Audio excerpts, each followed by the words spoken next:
14124. When someone comes to me struggling and asks for help, should I not give them the answer? Question. People to whom I have introduced Jungbub call me when they're going through a hard time. When they call, if I listen to what they have to say, an answer naturally comes out of it. After hearing it, those people express their thanks and gratitude.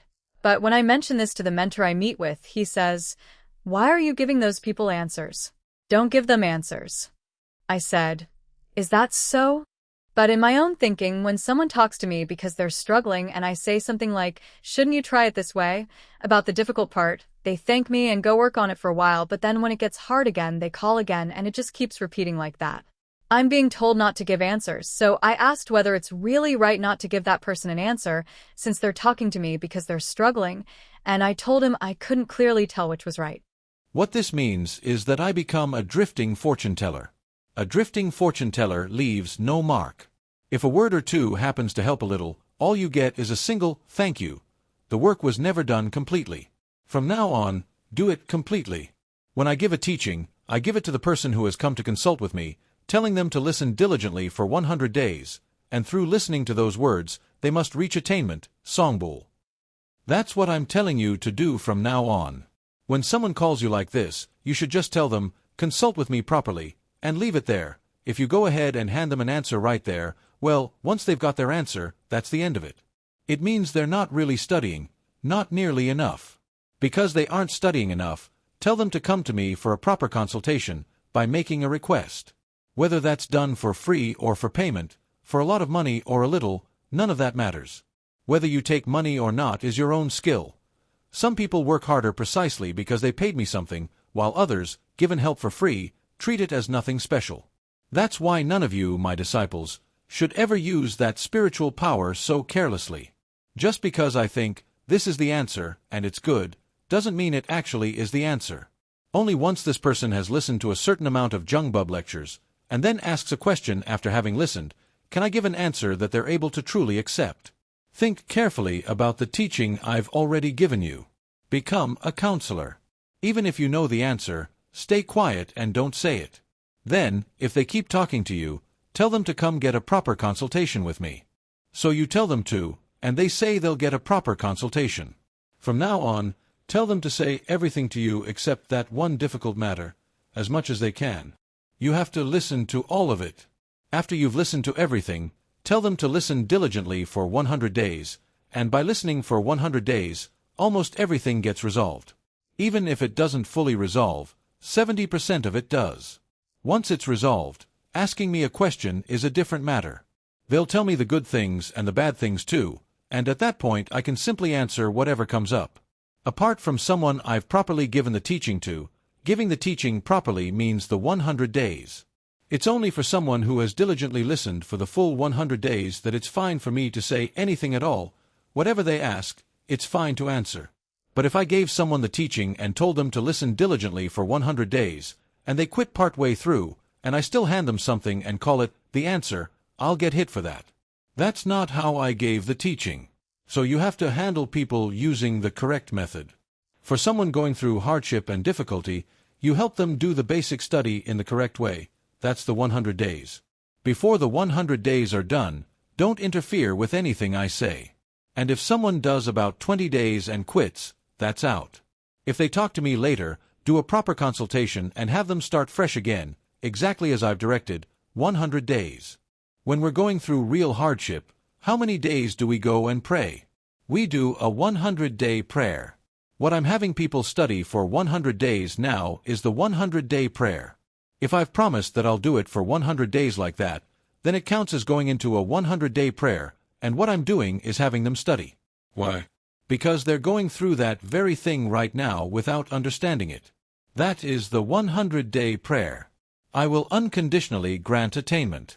But clever people keep thinking, oh, I could just do this and hand them the answer. Go ahead, teach them everything you know. That person never ends up finished.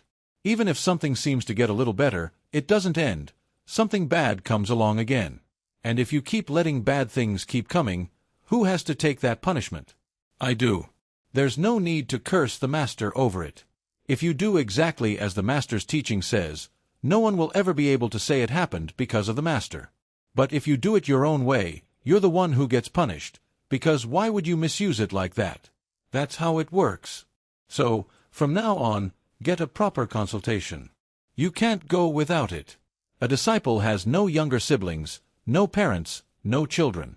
I too am a disciple of heaven, and all of you are children of heaven. I have no children of my own. You need to understand this correctly. What is the Master talking about? My child is my child. Fine, go ahead and think that. And then whatever goes wrong within that, you'll be the one worn down and sickened by it, all of it. Now, this takes us off to the side a bit, but what did we learn during our growth period? There's something that happened to us historically. What is it? There's an illness that happens after we give birth to a child, postnatal illness, Sanhu Byong. Joseon is the nation that had our ancestors study postnatal illness for 5,000 years. That history has come down to us as well. And because of that, postnatal illness only happens to Joseon people. It doesn't happen to Americans, or to tree branch people. It doesn't happen inside a tree trunk either.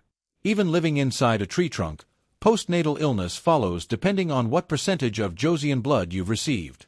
In Japan too, depending on how much Joseon blood people carry, that percentage of them has postnatal pain. What is postnatal illness? It's this: you were given a child, and you immediately seize it and claim it as your own. The mother who gave birth grabs it right away. This is my baby, my child. It's a nice thing, you find them adorable, you kiss them, but the moment you claim them and say, my baby, and take possession like that, the gods known as the Samshin Halme, who are looking after you at the time of childbirth, can no longer step in. Samshin isn't just a single grandmother spirit. The grandmother spirit leads it, but it's three spirits, Samshin, meaning heaven, earth, and humanity. So the human aspect is the grandmother spirit, and the energy of heaven and earth come to help alongside her. That's Samshin. But while they're helping, if you claim with your own words that the child is yours and seize it, they can no longer intervene, can they? Once you declare it's yours, the gods can no longer help you. Now, after all the hardship of the 10 months of pregnancy, and at the very end when you give birth, all the cells relax completely, and that's how the child is born. Then Samshin, heaven, earth, and humanity, comes to look after you, helping the baby grow well, managing all your energy, touching and tending to every cell of your body that had split apart. That's why, after a woman gives birth, even her mother-in-law doesn't treat her carelessly. That's how it's supposed to work. Nature has to touch and tend the body for its density to properly return to normal, because these are things that happen so suddenly. But because you seize the child as your own, they can no longer intervene. And so Samshin leaves. From that point on, as you go through your postpartum recovery, you're doing it without that God's help. As time passes, you think you can walk around now, be active now, and as you go about it, after a while, wind starts entering your body even when no wind is blowing.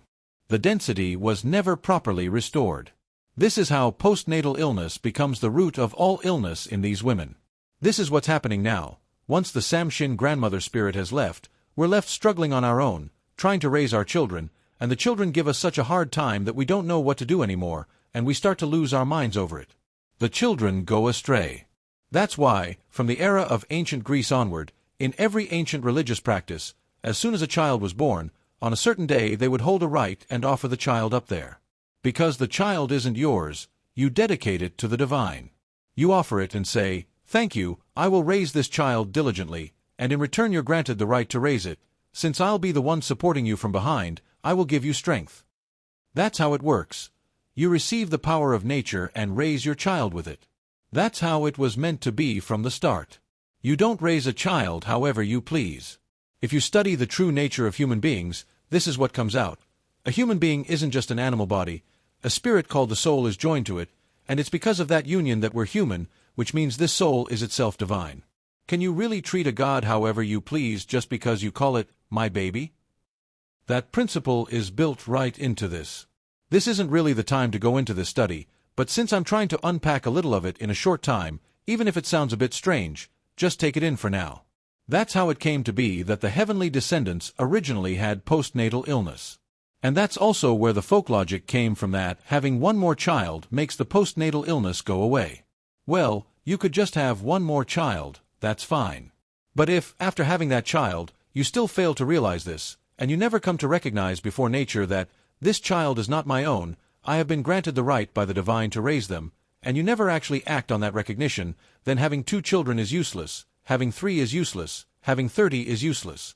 If you made the mistake once, you have a second child so as not to repeat that same mistake. That's what's really going on. As far as I can see, no one has ever taught this. I'm the one teaching this principle of nature. Why does this happen to human beings? And why does it happen specifically to the women among these heavenly descendants? These are things we now need to come to know. So even now, those who carry postnatal illness should keep saying, whether while studying or while praying, "Please forgive me, I did not know." Keep saying it steadily, and one day that energy will come down and be able to touch your body, and from then on, the wind will no longer enter. That's how it works. And that's why all sorts of folk logics arose along the way. Sell the child's name under Buddha's cushion, put the child's name in there, every kind of reasoning imaginable. But the truth is, you are the ones who must receive heaven's forgiveness. You are children of the divine, I'm telling you, disciples of the divine. You must never think lightly of a child. I kept giving the heavenly descendants signs to try to teach them this, and still they didn't know it, so I'm teaching it to you now. Does this make sense?